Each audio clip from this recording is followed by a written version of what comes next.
ভালো লাগতেছে না বাজান? আমি সুন্দর মেসেজ করতে পারি।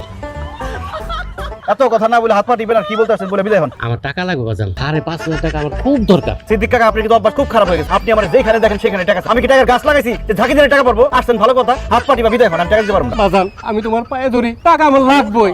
আমি অনেক বিপদে আছি বাজান, ঝামেলায় আছি, আমার টাকা দিতে হইব বাজান। কি ব্যাপার? সিদ্দিক চাচা তোমার পা ধরে কাঁদতেছে কেন? আরে কি হইছে আবার? সিদ্ধি, টাকার জন্য তুমি আমার ছেলের পায়ে ধরে কাঁদতেছো, কি হয়েছে তোমার? আর কইন না বাসার ভাই, অনেক ঝামেলার মধ্যে আছি। আজকে 3 দিন ধরে আমার স্ত্রী হাসপাতালে, তার চিকিৎসা করতে হইব। ছোট মাইয়াটা পাশের বাড়ি এক বাতিজার লগে গেছে পলাইয়া, বড় মাইয়া তার জামাই আছে বাড়িতে বেড়াইতে। আমার ঘরে কোনো বাজার সাথে কিচ্ছু নাই, এই জন্য টাকা চাইতেছি। বাজান টাকা দাও, দাও বাজান, অনেক বিপদ আছি তো।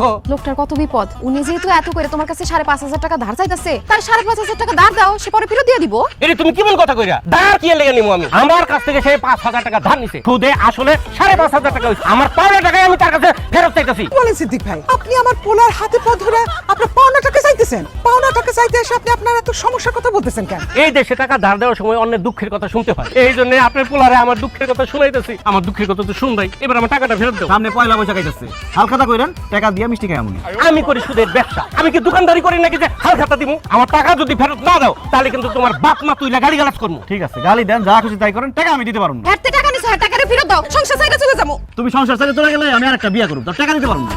ফালতু কথা কবিতা, কিন্তু যদি একবারে না দিতে পারো ভাঙ্গা ভাঙ্গা দে। মানুষের টাকা নিয়া আটকায় রাখতে নাই, দিয়ে দিতে হয়।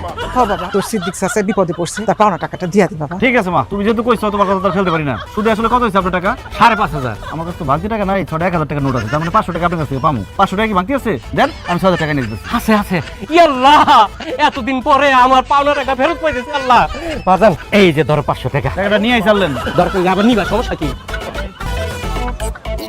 হ্যালো, হ্যাঁ টাকা আদায় করছি, সুদ সহ আদায় করছি, টিকেট টাকা মাইরে খাইবো, এত বড় সাহস? আচ্ছা রাখো এখন। কি চাচা, এতক্ষণ ধরে বয়ে রইছেন, চা পানি কিছু দিমু, খাইবেন? আরে চা পানি কি খাবো, রিটার্ন কই? তারে ঘর থেকে বাড়িতে গাও, এতক্ষণ আগে টাকা নিয়ে আসতে। আমার জামাই ঘরে থাকলে সেন বাইরে আইবো, তো ঘরে নাই। ঘরে নাই মানে কই গেছে? আপনার তো 500 টাকা নেওয়ার পর ঘরে গেছে, তারপর ঘরে যায় পিছনে দরজা দিয়ে পলাই গেছে। হ্যাঁ